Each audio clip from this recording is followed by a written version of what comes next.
இன்னைக்கு இந்த வீடியோல இந்தியால லிஸ்ட் ஆகிற அடுத்த ஐபிஓவான Bharat infrastructure investment trust IPO தான் பார்க்க போறோம். வீடியோக்குள்ள போறதுக்கு முன்னாடி நம்ம சேனலை இன்னும் நீங்க சப்ஸ்கிரைப் பண்ணலைன்னா சப்ஸ்கிரைப் பண்ணிடுங்க. இந்த வீடியோவை ஸ்கிப் பண்ணாம ஃபுல்லா பாருங்க. இந்த தகவல் உங்களுக்கு பயனுள்ளதா இருக்கும். பாரத் ஹைவே இன்ஃப்ராஸ்ட்ரக்சர் இந்த கம்பெனி இந்தியாவில் உள்ள இன்ஃப்ராஸ்ட்ரக்சர் அசெட் அதுக்கப்புறம் போர்ட்ஃபோலியோவை மேனேஜ் அண்ட் இன்வெஸ்ட் பண்ணவும் நிறுவப்பட்ட ஒரு infrastructure investment trust. SEBI regulations கீழே செயல்பட்டு வர ஒரு இன்ஃப்ராஸ்ட்ரக்சர் தான் இந்த பாரத் ஹைவே ஐபிஓ. ஆதர்ஷைன் infrastructure private limited sponsor and project மேனேஜராக இவங்க வந்திருக்காங்க. 15% ஆவரேஜ் இன்வெஸ்ட்மெண்ட் பண்ண போகிறாங்க. பப்ளிக் ஹோல்டர்ஸ் 85% இன்வெஸ்ட் பண்ண போகிறாங்க. கரண்டாக இந்த கம்பெனிக்கு 7 ப்ராஜெக்ட் இருக்கு. ஜிபிஇஎல், பிடிஇபிஎல், விஎஸ்இபிஎல், ஜிஐஎஸ்ஹெச்பிஎல், ஜிஎஸ்எஸ்ஹெச்பிஎல், ஜிடிஹெச்பிஎல், அதுக்கப்புறம் ஜிடிடிஹெச்பிஎல். இந்த ப்ராஜெக்ட்ஸ்லாம் பார்த்தோன்னா ஹேம் பேசிஸில் தான் செயல்பட்டு இருக்கு. இந்த 7 ப்ராஜெக்டும் எங்கே இருக்குது அப்படின்னா பஞ்சாப், குஜராத், ஆந்திர பிரதேஷ், மகாராஷ்டிரா, உத்தரப்பிரதேஷ். அது மட்டும் இல்லாமல் 400 கிலோமீட்டர் அளவுக்கு இவங்க ப்ராஜெக்டை மெயின்டைன் பண்ணிட்டு வராங்க.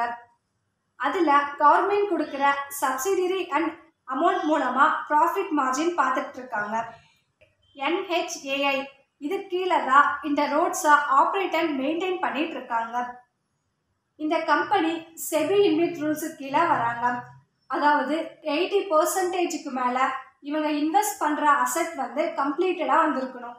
90% வர ப்ராஃபிட்டை ஷேர் ஹோல்டர்ஸுக்கு டிவிடெண்ட் வழங்குற மாதிரி பார்த்துக்கணும். ஓவராலாக இந்த இன்ஃப்ராஸ்ட்ரக்சர் ப்ராடக்ட் மெயின்டைன் பண்ணுறது அண்ட் ஆப்ரேட் பண்ணுறது எல்லாமே கவர்மெண்ட் கொடுக்குற இன்ஃப்ராஸ்ட்ரக்சர் இன்சென்டிவ் பொறுத்து தான் இருக்குது. நெக்ஸ்ட்டு ஃபினான்ஷியல் இன்ஃபர்மேஷன் பார்க்கலாம். 2021 இவங்களோட ரெவென்யூ 2170 கோடி, ப்ராஃபிட் 149 கோடி. 2022 1600 கோடி ரெவென்யூவில் இருக்காங்க. ப்ராஃபிட் 62 கோடி. 2023 பார்க்கும்போது 1537 கோடி ரெவென்யூ, ப்ராஃபிட் 527 கோடியாக இருக்காங்க. 6 மந்த் ஃபினான்ஷியல் ஸ்டேட்மெண்ட் படி ரெவென்யூ 388 கோடி, ப்ராஃபிட் 100 கோடி. ரெவென்யூ பார்க்கும்போது 2021 2022 விட இப்போ வந்து ரெவென்யூ குறைஞ்சுதான் இருக்கு. அதே மாதிரி ப்ராஃபிட்டும் கம்மியாக இருக்கு. நெக்ஸ்ட் ஐபிஓ டீடைல்ஸ் பார்க்கலாம்.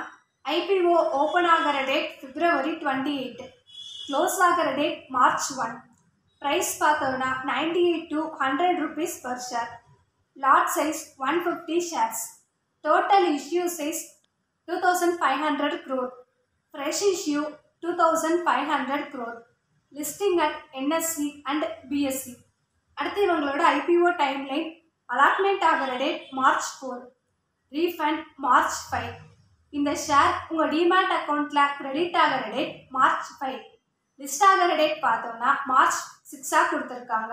இந்த ஐபிஓவில் நீங்கள் இன்வெஸ்ட் பண்ணணும் அப்படின்னா மினிமமாக 15,000 ரூபாய் தேவைப்படுது ஃபார் ரீட்டைல் ட்ரேடர்ஸ். நெக்ஸ்ட் என்ன ரீசனுக்காக இந்த ஐபிஓ வராங்கன்னா ப்ராஜெக்ட் SPVக்கு அவுட்ஸ்டாண்டிங் லோன்ஸை ரீபேமெண்ட் ஆர் ப்ரீபேமெண்ட் பண்ண போகிறதாவும் ஜென்ரல் பர்பஸ்க்காக யூஸ் பண்ண போகிறதா சொல்லியிருக்காங்க. அடுத்து கிரே மார்க்கெட் ப்ரீமியம் அப்படின்னு பார்க்கும்போது 27 February அன்னைக்கு எந்த ஒரு ட்ரேடுமே நடக்கலை. ஸோ நம்ம வெயிட் பண்ணி பார்க்கலாம். இந்த ஐபிஓவில் உங்களுக்கு ஏதாவது டவுட் இருந்தாலோ இல்லை இதை பற்றின டீட்டெயில்ஸ் தெரிஞ்சுக்கணும் அப்படின்னாலோ மறக்காமல் கமெண்ட் பண்ணுங்கள். அப்படி இல்லைன்னா டிஸ்கிரிப்ஷனில் நம்பர் இருக்குது, அதுக்கு கால் பண்ணால் எக்ஸ்பிளைன் பண்ணுவோம்.